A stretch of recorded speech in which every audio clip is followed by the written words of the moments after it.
샬롬, 2022년 4월 20일 수요일입니다. 기도하겠습니다. 주님, 오늘도 말씀으로 이 하루를 열게 하심을 감사드립니다. 주님, 오늘 하루 저희의 힘의 원천이 오직 주님께만 있다는 것을 깨닫게 하소서. 주님만이 우리 삶의 닫히며 희망이심을 고백하게 하소서. 우리를 지탱하는 다른 모든 것은 버리고 오직 희망이신 주님께만 매달릴 수 있도록 주님의 온유함 속으로 이끌어 주옵소서. 예수님의 이름으로 기도드립니다. 아멘. 오늘의 말씀은 출애굽기 14장입니다. 여호와께서 모세에게 말씀하여 이르시되 이스라엘 자손에게 명령하여 돌이켜 바다와 믹돌 사이에 비하히롯 앞 곧 바알스본 맞은편 바닷가에 장막을 치게 하라. 바로가 이스라엘 자손에 대하여 말하기를 그들이 그 땅에서 멀리 떠나 광야에 갇힌 바 되었다 하리라. 내가 바로의 마음을 완악하게 한즉 바로가 그들의 뒤를 따르리니 내가 그와 그의 온 군대로 말미암아 영광을 얻어 애굽 사람들이 나를 여호와인 줄 알게 하리라 하심에 무리가 그대로 행하니라. 그 백성이 도망한 사실이 애굽 왕에게 알려짐에 바로와 그의 신하들이 그 백성에 대하여 마음이 변하여 이르되 우리가 어찌 이같이 하여 이스라엘을 우리를 섬김에서 놓아 보내었는가 하고 바로가 곧 그의 병거를 갖추고 그의 백성을 데리고 갈새 선발된 병거 600대와 애굽의 모든 병거를 동원하니 지휘관들이 다 거느렸더라. 여호와께서 애굽 왕 바로의 마음을 완악하게 하셨으므로 그가 이스라엘 자손의 뒤를 따르니 이스라엘 자손이 담대히 나갔음이라. 애굽 사람들과 바로의 말들, 병거들과 그 마병과 그 군대가 그들의 뒤를 따라 바알스본 맞은편 비하이롯 곁 해변 그들이 장막 침대에 미치니라. 바로가 가까이 올 때에 이스라엘 자손이 눈을 들어 본즉 애굽 사람들이 자기들 뒤에 이른지라. 이스라엘 자손이 심히 두려워하여 여호와께 부르짖고 그들이 또 모세에게 이르되 애굽에 매장지가 없어서 당신이 우리를 이끌어내어 이 광야에서 죽게 하느냐 어찌하여 당신이 우리를 애굽에서 이끌어내어 우리에게 이같이 하느냐 우리가 애굽에서 당신에게 이른 말이 이것이 아니냐 이르기를 우리를 내버려두라 우리가 애굽 사람을 섬길 것이라 하지 아니하더냐 애굽 사람을 섬기는 것이 광야에서 죽는 것보다 낫겠노라. 모세가 백성에게 이르되 너희는 두려워하지 말고 가만히 서서 여호와께서 오늘 너희를 위하여 행하시는 구원을 보라. 너희가 오늘 본 애굽 사람을 영원히 다시 보지 아니하리라. 여호와께서 너희를 위하여 싸우시리니 너희는 가만히 있을지니라. 여호와께서 모세에게 이르시되 너는 어찌하여 내게 부르짖느냐. 이스라엘 자손에게 명령하여 앞으로 나아가게 하고 지팡이를 들고 손을 바다 위로 내밀어 그것이 갈라지게 하라. 이스라엘 자손이 바다 가운데서 마른 땅으로 행하리라.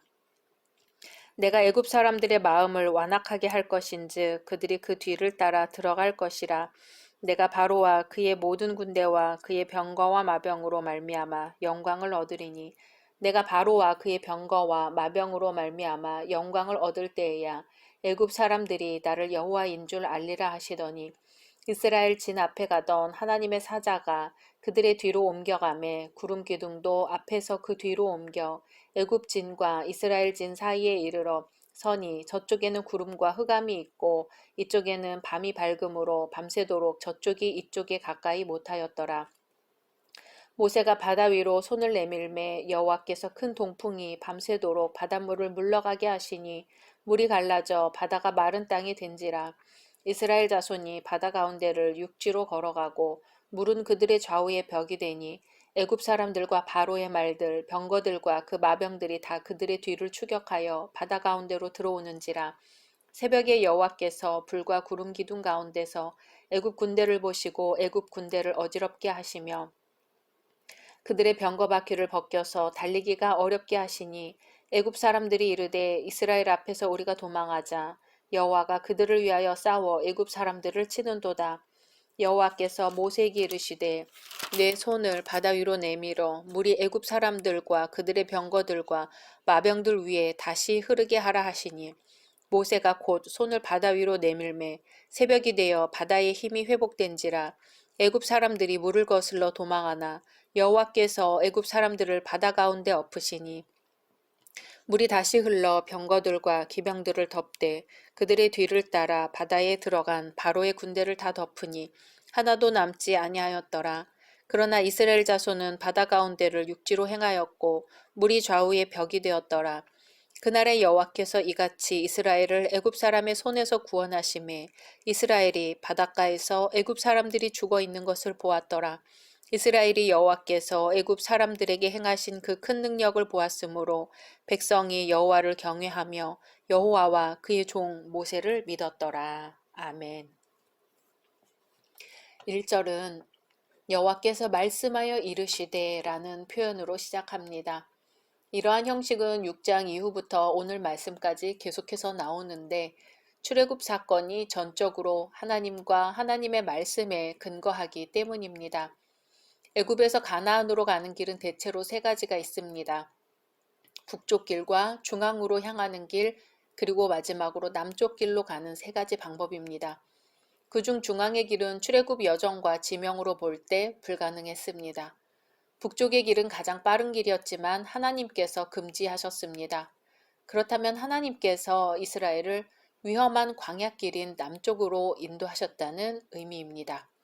남쪽 길이라고 해서 전쟁이 없었던 것은 아닙니다. 이스라엘 백성들은 홍해 도하 이후에 아말렉 족속과 싸워 승리했습니다. 3절 바로가 이스라엘 자손에 대하여 말하기를 그들이 그 땅에서 멀리 떠나 광야에 갇힌 바 되었다 하리라. 아멘.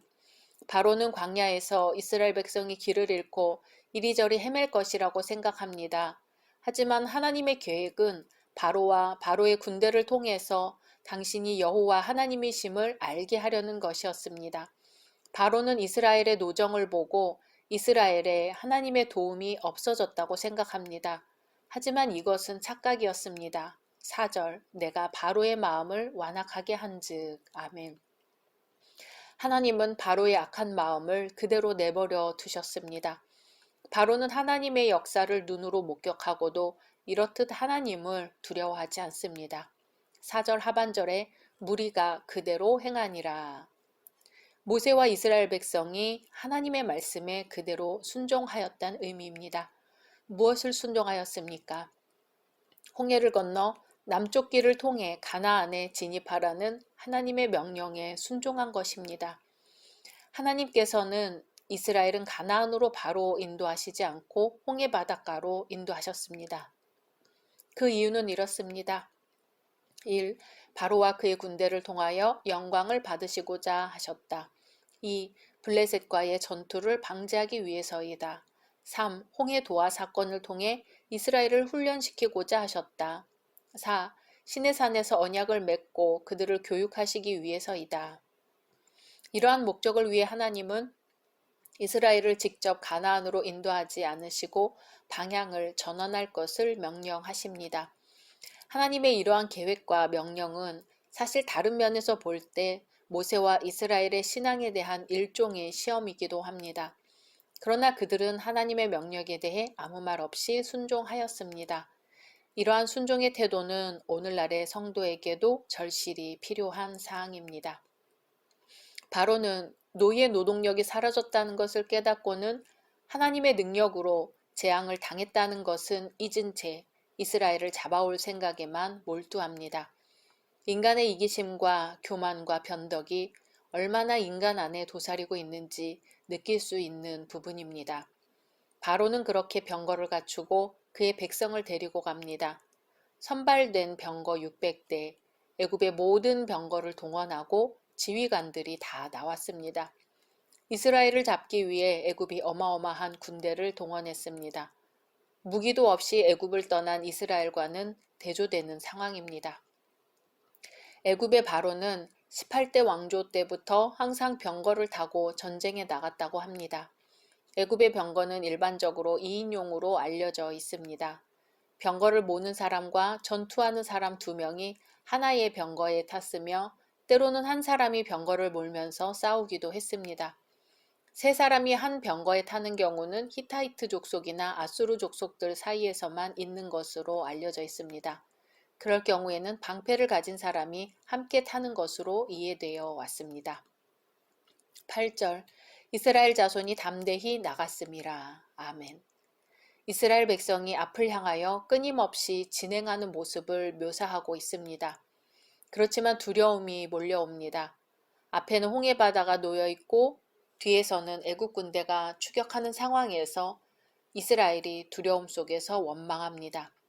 이스라엘의 부르짖음은 절망과 불평에서 나온 것이었습니다. 모세를 향하여 곧 원망하게 됩니다. 이스라엘은 첫 원망에서부터 시작하여 어려울 때마다 하나님을 향해 원망하게 됩니다. 하나님께서는 이스라엘이 10번이나 하나님을 시험했다고 하십니다. 10번은 문자적인 10번이 아니라 계속이라는 의미를 담고 있습니다. 13절입니다. 너희는 두려워하지 말고 가만히 서서 여호와께서 오늘 너희를 위하여 행하시는 구원을 보라. 아멘. 애굽 군대의 추격과 백성의 원망이라는 어려운 상황 속에서도 모세는 의연하게 대답합니다. 그 대답은 3가지로 이루어져 있습니다. 첫째, 두려워 말라. 하나님께서 개입하실 것이라는 의미입니다. 둘째, 가만히 서서. 문자적으로 굳게 서라는 뜻으로 더 이상 불평하지 말고 침묵하라는 의미입니다. 셋째, 구원을 보라. 구원은 생명을 구하는 것, 전쟁에서 승리하는 것을 의미합니다. 14절입니다. 여호와께서 너희를 위하여 싸우시리니 너희는 가만히 있을지니라. 아멘.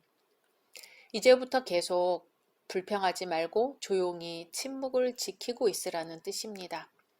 하나님은 이스라엘 자손을 명하여 앞으로 나가게 하십니다. 하나님은 모세로 하여금 지팡이를 들고 손을 바다 위로 내밀어 홍해를 가르도록 하십니다. 하나님께서 명령하시는 가운데 하나님의 사자와 구름 기둥은 이스라엘 진 앞에서 뒤로 옮겨져 애굽 진과 이스라엘 진 사이에 있습니다.